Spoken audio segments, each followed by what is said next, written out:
Today's question comes from Sao Paulo, Brazil. Computer Klaus asks, "Hi Matt, which aspect of Google updates do you think the SEO industry simply won't get?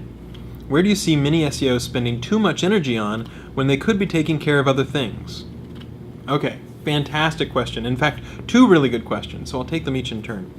Which aspect of Google updates do you think the SEO industry simply won't get? So there's a lot of answers I could give. One is the difference between an algorithm update versus just a data refresh. When you're changing your algorithm, the signals that you're using and how you weight those signals are fundamentally changing. When you're doing just a data refresh, then the way that you run the computer program stays the same, but you might have different incoming data, you might refresh the data that the algorithm is using. That's something that a lot of people just don't seem to necessarily get. But a bigger one that they don't seem to get is, I've seen a lot of accusations after Panda and Penguin that Google is just trying to increase its revenue. And let me just confront that head on. Panda, if you go back and look at Google's quarterly statements, they actually mentioned that Panda decreased our revenue.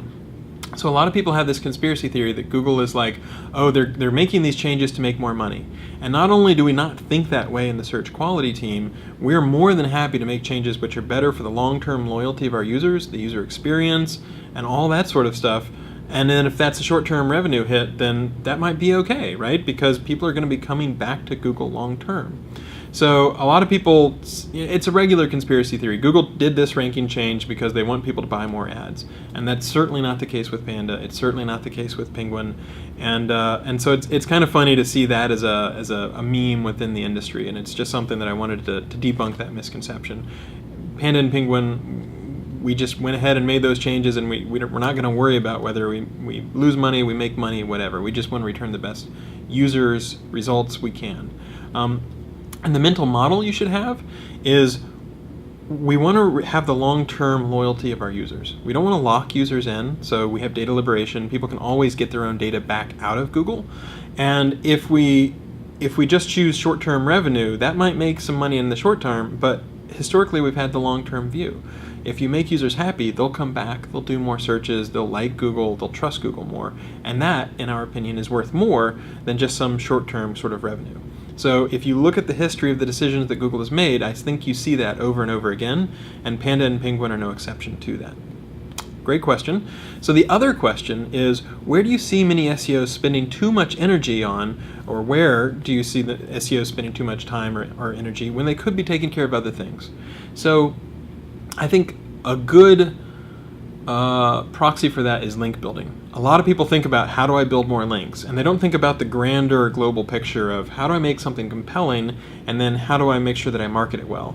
You get too focused on search engines, and then you, for example, would entirely miss social media and social media marketing, and that's a great way to get out in front of people. So specifically, I would think, just like Google does, about the user experience of your site.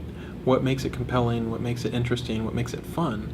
Because if you look at the history of sites that have done relatively well, or businesses that are doing well now, you can take anywhere from Instagram to Path, even Twitter. There's a cool app called Yard Sale, and what those guys try to do is they make design a fundamental piece of why their site is advantageous to go to. It's a great experience. People enjoy that. So you could not just pay attention to design, you could pay attention to speed or other parts of the user experience. But if you really get that sweet spot of something compelling where the design is really good, where the user experience just flows, you'd be amazed how much growth and traffic and traction you can get as a result. And it's kind of funny. You can think about a site like Craigslist, which is a fantastic site. A lot of people use it.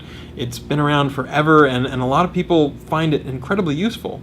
But for a long time, their user interface, their experience, has been relatively static. And what you see is new generations of startups who are saying, okay, well, if Craigslist is going to have that static interface, here's one way I might try to make it better, or here's one area that Craigslist doesn't tackle that I can make look really nice. And it's kind of interesting, if you and your website is not moving forward and thinking about how to improve the user experience, other websites will be thinking about how can I do that better, and they might surprise you. So great questions. I think a lot of people, there's a lot of people on web forums or Black Hat web forums do have the conspiracy of like Google's making this change because they want to make money or they want to sell more ads. That's definitely not the case. And then where do you see people spending too much energy? People do focus a little on search engines and specifically on link building, when I would focus more on the user experience, especially the design, and then the broader sort of marketing effort. So sorry, such a long video, but there was a lot of really interesting stuff packed into a couple questions and just wanted to tackle that.